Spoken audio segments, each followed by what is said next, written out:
Hi எல்லாருக்கும். இந்த வீடியோவில் புடி கொழுக்கட்டை எப்படி பண்ணணும் தான் சொல்லி தர போகிறேன். இந்த வீடியோவை எண்டு வரைக்கும் மறக்காமல் பாருங்கள். அதுக்கு ஃபஸ்ட்டு ஒரு கடாய் இல்லை எது வேணால் நீங்கள் ஒரு பாத்திரம் எடுத்துக்கலாம். அதை வந்து நல்லா சூடு பண்ணிவிட்டு நான் 1 டம்ளர் அளவுக்கு அரிசி மாவு எடுத்திருக்கேன். நீங்கள் உங்கள் குவான்டிட்டிக்கு ஏற்ற மாதிரி எடுத்துக்கோங்க. இது வந்து டபுள் ஹார்ஸ் பிராண்ட் அப்படின்ற ஒரு பிராண்டில் இருந்தால் நான் வந்து அரிசி மாவு வாங்கியிருக்கேன். நீங்கள் எந்த பிராண்ட் இல்லைனா வீட்டிலே கூட காய வச்சு அரைப்போம் இல்லையா, அந்த மாதிரி கூட நீங்கள் பண்ணிக்கலாம். இதை வந்து ஒரு 2 to 3 மினிட்ஸ் வரைக்கும் நல்லா ரோஸ்ட் பண்ணி எடுத்துக்கோங்க. இது ரொம்ப நேரம் வறுக்கணும் அப்படின்ற அவசியம் இல்லை. வெறும் ஒரு 2 to 3 மினிட்ஸ் மட்டும் நல்லா வறுத்து எடுத்துக்கோங்க. இந்த மாதிரி ரோஸ்ட் ஆனால் போதும். இது ஆனால் அப்புறம் ஒரு தட்டில் தனியாக கொட்டி வச்சு அதை தனியாகவே வச்சுக்கோங்க. ஏன்னா இதுக்கப்புறம் நம்ம வெல்லம் எல்லாம் கரைச்சி அதில் தான் ஆட் பண்ணணும். ஸோ இதை வறுத்து முடிச்ச அப்புறம் தனியாக ஒரு தட்டில் ஆட் பண்ணி வச்சுடுங்க. நெக்ஸ்ட்டாக வந்து அதே சேம் கடாயிலே வந்து 1 டேபிள் ஸ்பூன் நெய் ஆட் பண்ணிக்கிறேன். நான் ஜிஆர்பி பிராண்ட் யூஸ் பண்ணுறேன். நெய் ஆட் பண்ண அப்புறம் இந்த தேங்காய் இருக்கும் இல்லையா, அதை வந்து ரொம்ப குட்டி குட்டியாக கட் பண்ணி இந்த நெய்யில் வந்து ஆட் பண்ணி அதை வந்து கலர் சேஞ்ச் ஆகிற வரைக்கும் அதுவும் ஒரு 3 மினிட்ஸ்லேயே ரெடி ஆகிடும். அதை நல்லா ரோஸ்ட் பண்ணிவிட்டு அதை தனியாக எடுத்து வச்சுக்கணும். நான் அந்த வீடியோவில் காட்டுறேன் இல்லையா, அந்த சைஸுக்கு தான் நீங்களும் கட் பண்ணி வச்சுக்கணும். இது ரொம்ப பெருசாக கட் பண்ணிட்டா நல்லா இருக்காது. பட் இதுவுமே உங்களுக்கு பிடிக்கல அப்படின்னா நீங்கள் திருவி கூட இதில் ஆட் பண்ணிக்கலாம் இந்த புடி கொழுக்கட்டையில். பட் இந்த மாதிரி போட்டால் அதுவுமே நல்லா க்ரன்ச்சியாக சூப்பராக இருக்கும். ஸோ இந்த மாதிரி கூட நீங்கள் ஆட் பண்ணலாம். இது வந்து ஃபுல்லாக ஸ்லோ ஃப்ளேம்லேயே வச்சு ரோஸ்ட் பண்ணி எடுங்க. ஏன்னா வந்து ஆல்ரெடி நம்ம குக் பண்ணி வச்சுருக்கனால அந்த கடாய் வந்து ரொம்ப ஹீட்டாக இருக்கும். ஸோ அதனால் நெய் வந்து சீக்கிரத்துலேயே ஹீட் ஆகிடும். அதனால் இது தீயறதுக்கான சான்சஸ் கூட இருக்குது. ஸோ அதனால் ஃபுல் ஸ்லோலேயே வச்சு இதை நல்லா ரோஸ்ட் பண்ணி எடுத்துக்கோங்க. இந்த தேங்காயோட ஃப்ளேவர் வந்து இந்த புடி கொழுக்கட்டைக்கு ரொம்பவே சூப்பரான ஒரு ஃப்ளேவராக இருக்கும். ஸோ அதனால தான் இதில் மோஸ்ட்டாக வந்து தேங்காய் ஆட் பண்ணுவாங்க. இது ஆத்தென்டிக்காக வந்து தேங்காய் இந்த மாதிரி தான் ஆட் பண்ணுவாங்க. பட் இந்த ஃப்ளேவர் பிடிக்கல அப்படின்னா நீங்கள் அதை திரும்பி ஆட் கூட பண்ணிக்கலாம். இந்த மாதிரி ரோஸ்ட் ஆன உடனே அது தனியாக ஒரு தட்டில் ஆட் பண்ணி தனியாக வச்சுக்கோங்க. நெக்ஸ்ட் ஸ்டெப்பாக வந்து இதே சேம் கடாயிலே வந்து தண்ணி ஆட் பண்ணிக்க போகிறோம். இதோட ரேஷியோ என்னென்னா 1 டம்ளர் அரிசி மாவுக்கு 1 டம்ளர் தண்ணி, 3/4 டம்ளர் வெல்லம். இதுதான் இதோட ரேஷியோ. ஸோ நான் வந்து 1 டம்ளர் எடுத்திருக்கனால இப்போது அந்த கடாயில் 1 டம்ளர் தண்ணி நான் ஆட் பண்ணிக்க போகிறேன். அந்த தண்ணி கொதிச்சு வரும்போது, கொதிக்க வேண்டாம், இதுக்கு நார்மலாக இருக்கும் போதே 3/4 டம்ளர் அளவுக்கு வெல்லம் ஆட் பண்ணிக்கணும். இதுதான் 1 டம்ளருக்கான ரேஷியோ. நான் தண்ணி ஆட் பண்ண உடனே வெல்லம் வந்து போட்டு அது பாகு வரணும் அப்படின்ற அவசியமெல்லாம் இல்லை. அது கரைஞ்சால் மட்டுமே போதும். வெல்லம் ஆட் பண்ண உடனே நல்லா கொஞ்சம் கலக்கி விட்டுருங்க. ஏன்னா வந்து அந்த கடாய் சூடாக இருந்தால் கீழே கொஞ்சம் லைட்டாக அடி பிடிக்கும். ஸோ அதனால் அது ஒன்ஸ் கலரி விட்டுட்டு அப்படியே விட்டுருங்க. அதுவே வந்து தானாக உருகிடும் வெல்லம் எல்லாம். அது உருகின அப்புறம் தனியாக ஒரு இதில் ஷிஃப்ட் பண்ணி வச்சுக்கோங்க. அதாவது வடிகட்டி வச்ச அப்புறம் சேம் அதே கடாயிலே அந்த வடிகட்டின வெல்லம் ஆட் பண்ணிவிட்டு அதில் நான் ஏலக்காய் ஆட் பண்ணிக்கிறேன். நான் வந்து அதை நீங்கள் முழு ஏலக்காவை தட்டி கூட ஆட் பண்ணிக்கலாம். நான் வந்து அது உள்ளே இருக்கும் இல்லையா சீட் மாதிரி, அதை மட்டும் எடுத்தே நான் ஆட் பண்ணுவேன்.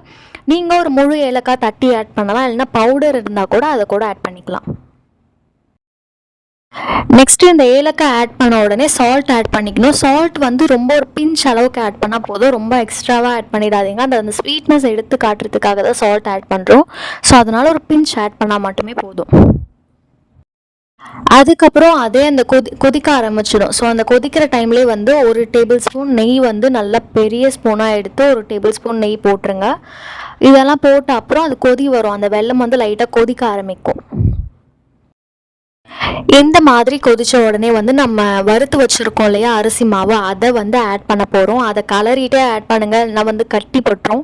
ஸோ கலரிட்டே ஆட் பண்ணும் போதே அது சீக்கிரத்தில் இந்த ஸ்டெப் பண்ணும் போது ஸ்டவ் வந்து ஸ்லோ ஃப்ளேம்லேயே தான் இருக்கணும். ஏன்னா வந்து ஹை ஃப்ளேமில் வச்சுட்டிங்கன்னா சீக்கிரம் அப்சர்வ் ஆகி அடிப்பிடிக்க ஆரம்பிச்சிடும். ஸோ ஃபுல் ஸ்லோ ஃப்ளேம்லேயே வச்சுடுங்க. ஆஃப் பண்ணிவிடுங்க. உடனே இந்த கொட்டி முடிச்சு ஒரு கலர்ன உடனே ஸ்டவ் ஆஃப் பண்ணிவிட்டு அந்த ஹீட்லேயே வந்து அதுவே தானாக கொஞ்சம் குக் ஆகிற மாதிரி இருக்கும். நான் கலரி விடுற மாதிரி அந்த மாதிரி கலரி விடுங்க நீங்களும். அவ்வளோதான். இது 1 செகண்ட்லேயே வந்து ரொம்ப இந்த மாதிரி திக்காகிடும். ஸோ இது மட்டும் நீங்கள் பார்த்து பண்ணணும். அது மீறியுமே லைட்டாக கீழெல்லாம் அடி பிடிச்சிருக்கும். ஸோ நீங்கள் அந்த அரிசி மாவு போடும் போதே வந்து ஆஃப் பண்ணிவிடுங்க. ஆஃப் பண்ணிவிட்டு கூட நீங்கள் போடலாம். ஏன்னா வந்து வெல்லம் ஆல்ரெடி சூடாக கொதிக்க வச்சு தான் நம்ம வச்சுருக்கோம். ஸோ அந்த சூட்டுலேயே கூட அந்த அரிசி மாவு நல்லா இதுவாகிடும். இந்த மாதிரி நல்லா கலரி விட்ட உடனே நல்லா கட்டி இல்லாமல் நல்லா அந்த மாதிரி அமுக்கி கலரி விடுங்க. அப்போ தான் வந்து கரெக்டாக இருக்கும். அதுக்கப்புறம் நம்ம ரோஸ்ட் பண்ணி வச்சுருக்கோம் இல்லையா தேங்காய் வந்து நெய்யில், அதை வந்து ஆட் பண்ணிக்கணும். அதை ஆட் பண்ண உடனே திருப்பி ஒரு மிக்ஸ் கொடுத்துருங்க. இது நல்லா எல்லா இடத்துலையும் ஸ்ப்ரெட் ஆகுற மாதிரி, மாவுலலாம் போகிற மாதிரி நல்லா அந்த தேங்காய் வந்து அந்த மாவுல நல்லா மிக்ஸ் பண்ணி விட்டுடுங்க. அவ்வளோதான். இப்போ வந்து அந்த மாவு ரெடி ஆகிடுச்சு. இதை வந்து புடி மாதிரி பிடிச்சி அதை வேக வைக்கணும். இந்த 2 ஸ்டெப்பு தான் இதுக்கப்புறம் இருக்குது. இந்த மாவு ரெடியான உடனே நெக்ஸ்ட் ஸ்டெப் என்னன்னு பார்க்கலாம். இது ரெடியான உடனே நீங்கள் ஒரு 15 மினிட்ஸ் கிட்ட அதை ஆற விட்டுருங்க. ஆறுனா தான் பிடிக்க முடியும், இல்லைனா உள்ளெல்லாம் நல்லாவே சூடாக இருக்கும். நான் ஒரு 15 மினிட்ஸ் 10 to 15 மினிட்ஸ் வரைக்குமே நல்லா ஆற விட்டுட்டேன் ஃபேன் போட்டு. அதுக்கப்புறம் தான் நான் பிடி கொழுக்கட்டைக்கு அந்த இதுவே வச்சு அச்சு பிடிச்சேன். அது வரைக்குமே நீங்கள் ஆறதான் விடணும். இதை வெளியே தொட்டு பார்க்கும்போது நல்லா சில்லுன்னு இருக்க மாதிரி தான் இருக்கும், பட் உள்ளெல்லாம் வந்து நல்லாவே ஹாட்டாக இருக்கும். ஸோ அதனால் நல்லா கலரி விட்டு உள்ளெல்லாம் கொஞ்சம் நல்லா உடச்சி விட்டு கலரி விடுங்க. அப்போ தான் வந்து உள்ளெல்லாம் சூடு இல்லாமல் எல்லா பக்கமும் ஆறி இருக்கும்.